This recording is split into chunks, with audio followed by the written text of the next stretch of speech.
And welcome back. We're talking about cancer, basic pathology review. And we had just started to talk about chromosomal changes in cancer, and we were talking about translocations and inversions.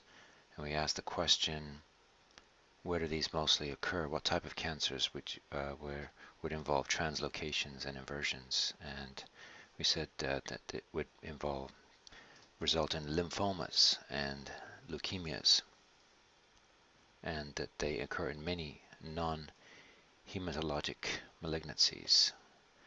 Anyway, so what are these malignancies? Can we name any of these malignancies?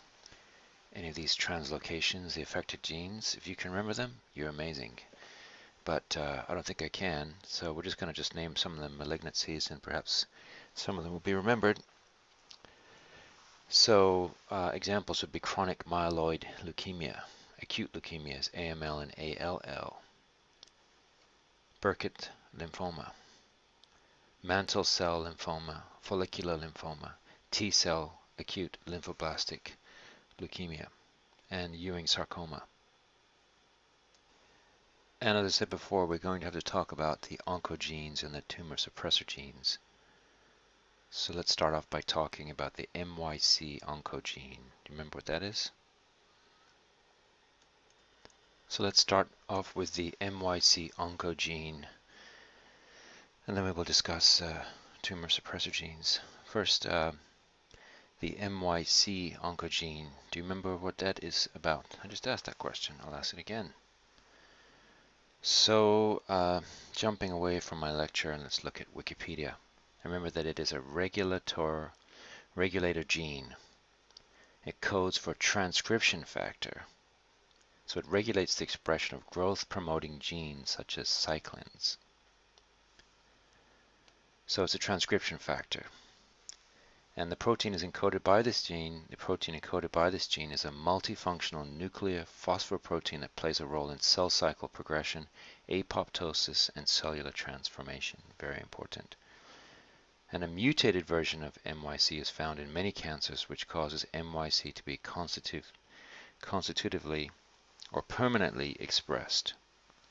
This leads to unregulated expression of many genes, some of which are involved in cell proliferation and results in the formation of cancer. A common human translocation involving MYC is critical to the development of most cases of Burkitt lymphoma. What other examples? Neuroblastoma, small cell carcinoma of the lung.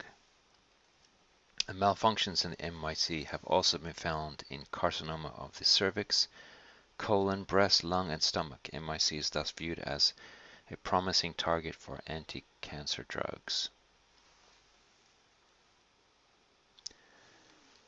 So there we have it. Remember the MYC oncogene then. Remember how it works. Remember that it is a regulator gene that codes for transcription factor. A regulator gene that codes for a transcription factor.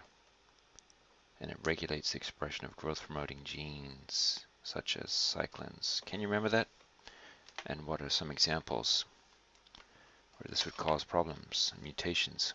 Burkitt lymphoma, neuroblastoma, small cell carcinoma of the lung. So there we have it.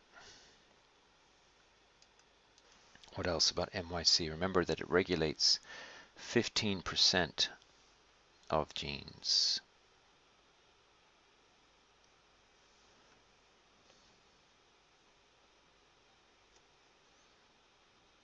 Okay, I think I need to read a bit more about that. Let's move on to tumor suppressor genes. What are tumor suppressor genes? Tumor suppressor genes encode proteins that regulate and suppress cell proliferation by inhibiting progression of the cell through the cell cycle. So let's think of two examples of genes involved in cancers such as lung cancer, breast cancer, etc., retinoblastoma, osteosarcoma. So what would be involved in lung cancer and breast cancer? This is the p53 gene. So this prevents a cell with damaged DNA from entering the S phase. And the same is true for the RB gene, which prevents the cell from entering the S phase until the appropriate growth signals are present. So in this case, we'd be talking about retinoblastoma or osteosarcoma. So remember that P53 and RB are involved with preventing the cell from entering the S phase of the cell cycle. Remember that RB prevents the cell from entering S phase until the appropriate growth signals are present, but P53 prevents the cell with damaged DNA from entering the S phase.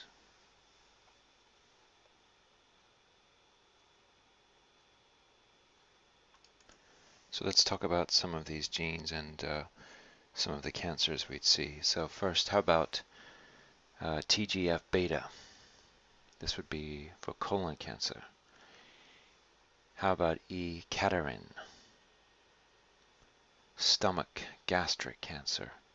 Remember that could be on the test. Stomach and gastric cancer, E-cadherin.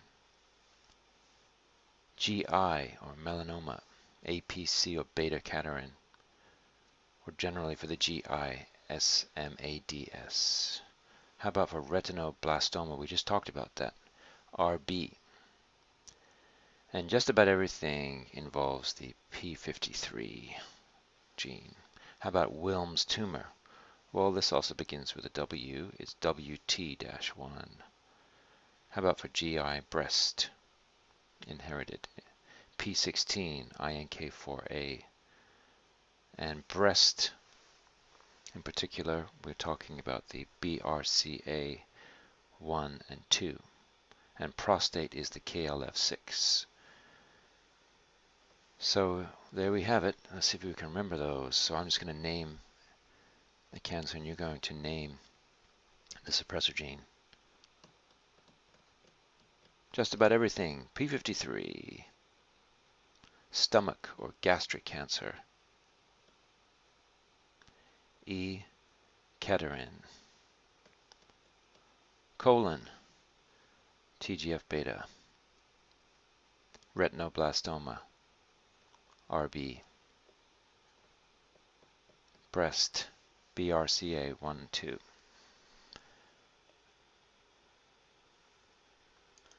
Okay, so let's talk a little bit more about this P53 tumor suppressor gene.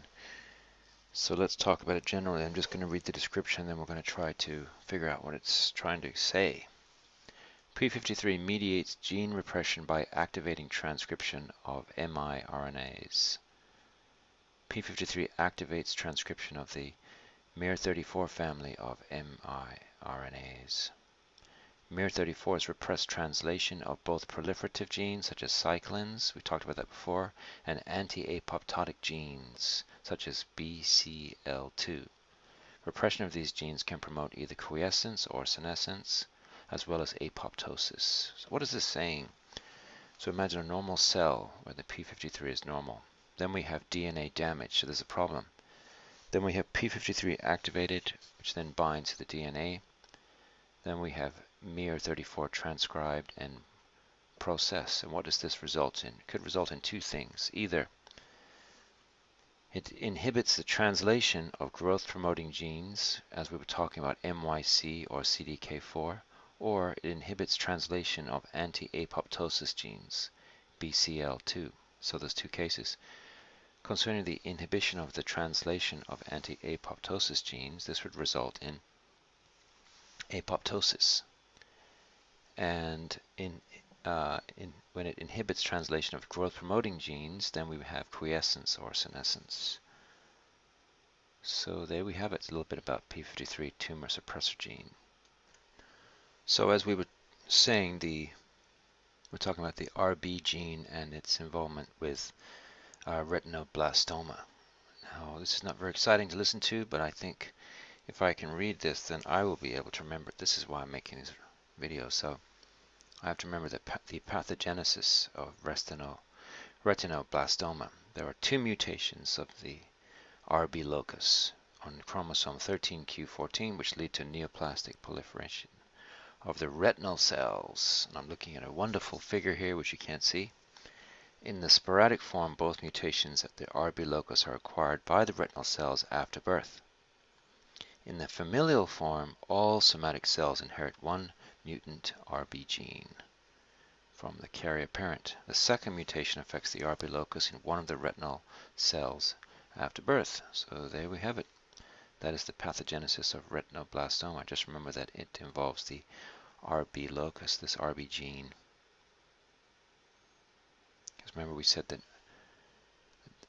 that RB tumor suppressor genes prevent the cell from entering the S phase until the appropriate growth signals are present. So we're talking about retinoblastoma and osteosarcoma. And how about P53? It prevents a cell with damaged DNA from entering the S phase. Here we're talking about lung cancer, breast cancer, etc. Many, many different types of cancers. Okay, so this is an important thing to talk about. Let's talk about apoptosis, the regulation of apoptosis. Which prevents apoptosis and what promotes apoptosis? We're talking about genes here. So the BCL2 prevents apoptosis, puts on the brakes. And P53 promotes apoptosis. That's easy to remember. We've talked about that a lot. That's the gas. But when you're putting on the brakes, BCL2.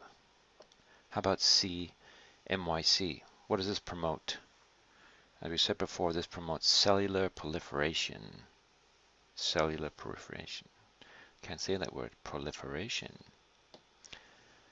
So when CMYC is associated with P53, what does this lead to?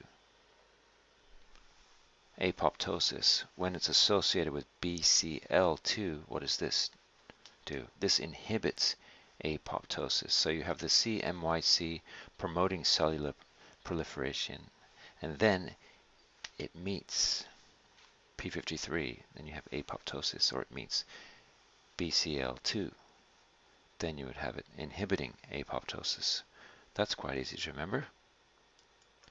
So talking about evasion of apoptosis, if I were to ask you the mutation of which genes can result in cells that avoid apoptosis, of course, a very bad thing. What would you say 3 examples would be of genes that when mutated would result in cells that can avoid apoptosis? First is the ever-present famous P53, and we just talked about BCL2. And remember, BCL2 results in the inhibition of apoptosis. And MYC, remember what MYC is involved in? Cellular proliferation.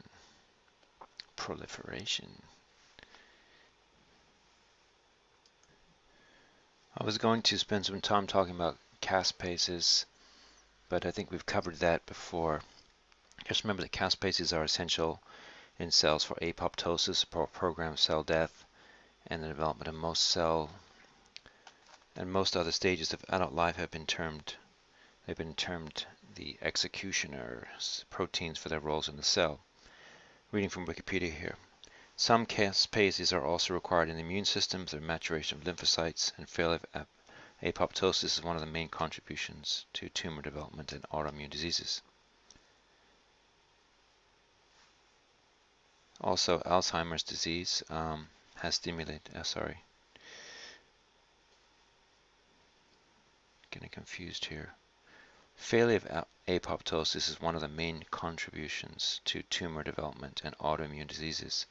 This, coupled with the unwanted apoptosis that occurs with ischemia or Alzheimer's disease, has stimulated interest in caspases as potential therapeutic agents since they were developed in the mid-1990s. So then there are types of caspases.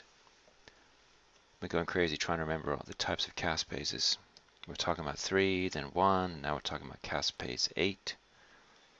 We're talking about the evasion of apoptosis and CD95 receptor. CD95 receptor induced and DNA damaged triggered pathways of apoptosis. So I've got a picture here, and we have the progression. A lot of steps resulting in death substrate apoptosis, but we should understand the mechanisms used by tumor cells to evade death. This is what we're talking about. How they can stay alive, all these little tricky things they use to grow. And next we're going to talk about the DNA repair gene defects. It's very interesting. Remember that DNA repair is like a spell checker. So what are some examples where there is a DNA repair problem? HNPCC, or hereditary non-polyposis colon cancer. This is involving TGF-beta B cadherin, or BAX. How about scleroderma pigmentosum? This involves the UV fixing gene. How about ataxia telangiectasia? This involves the ATM gene. How about Bloom syndrome? Here we have defective helicase and Fanconi anemia. All these things we should remember. This is very, very long lecture, a lot of book reading. I think we have like 160 slides for this test.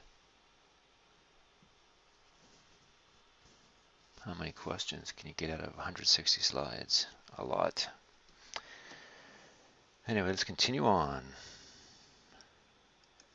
So we should be putting this all together now. And remember the main parts of this tumor formation, the problems that can happen as tumors grow in cancer. We have transformation, growth, basement membrane, basal membrane, invasion, angiogenesis,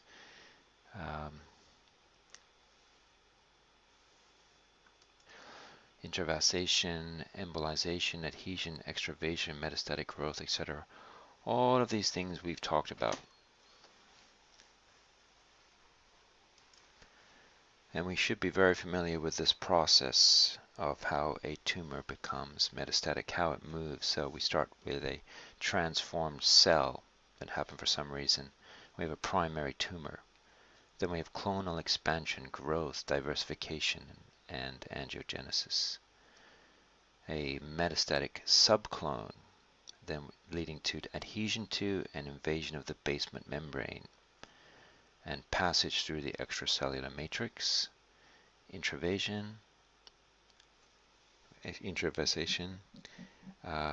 interaction with the host lymphoid cells, tumor cell embolus, adhesion to basement membrane, extravasation, so it's coming out, and we have metastatic deposit, and angiogenesis, growth, so that we have a metastatic tumor. That is how it moves through the body. So we're trying to catch it before that happens. And we talked about miRNAs and cancer. We also talked a little bit about microRNAs and their role in cancer and how they cause genes to degrade. I'm a little bit confused about this, but these are involved in the increased proliferation and reduced apoptosis, increased invasiveness and angiogenesis of cancer. So just as a summary here, we say that regarding the role of microRNAs in tumorigenesis. First, reduced activity of microRNA inhibits translation of an oncogene and gives rise to an excess of oncoproteins. B, overactivity of microRNA that targets a tumor suppression gene reduces the production of the tumor suppressor protein. So there you have it. And continuing on, we're going to talk about some of the infectious agents. Can you name any of them? How about 7 of them? Prions, viruses, bacteria, fungi, protozoa, helminths, ectoparasites. So many to discuss here.